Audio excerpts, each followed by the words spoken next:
Now, with breaking headlines from 50 to 250 years ago, this is yesterday's news.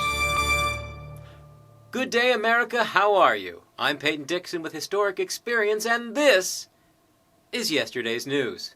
As always, full disclosure, this is a history channel, so these news items are several yesterdays ago.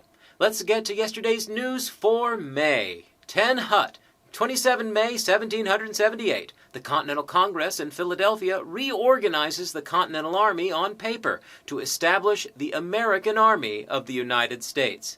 The action reduces the quota of infantry regiments in the state lines to 80, but does establish pay grades. In response, soldiers said, wait, we weren't getting paid before? Battalions would be organized to include, among others, one colonel, one lieutenant colonel, paymaster, quartermaster, surgeon, and surgeon's mate. Because even surgeons, after a hard day of pulling out bullets and sawing off limbs, need a special friend. Surgeon's mate. Actually, it sounds like one of those all-in-one as seen on TV items.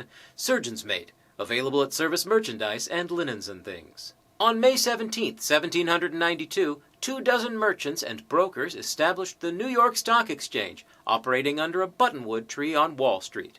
That is, unless the weather turned sour, in which case they would relocate inside to a coffee house to conduct business. Because stock trading on caffeine, that won't ever be a problem, right? And on the same day in 1875, a different kind of gamble. The first Kentucky Derby horse race took place at Churchill Downs in Louisville, Kentucky. All of the same risk as Wall Street, but the smell was slightly better. 13 out of 15 horses had African-American jockeys, including the winning rider, Oliver Lewis, age 19, on Aristides, trained by a former slave, Ansel Williamson. Aristides was challenged by Volcano, who couldn't seem to find his place, and Verdigris, who was only there for show. And if you grew up around Kentucky like me, you'll understand those horrible Derby puns. May 24, 1844, Samuel F.B. Morse dispatched the first telegraphic message over an experimental line from Washington, D.C. to Baltimore. The message, taken from the Bible, Numbers 23:23, including the words, "What hath God wrought?" Upon its completion, a strange laugh was heard, which scientists now believe to have emanated from Jack Dorsey. And now it's time for Yesterday's news, birthdays in May. May 29, 1736. Patrick Henry was born in Studley, Virginia. He would serve in the Continental Congress and later as governor of Virginia.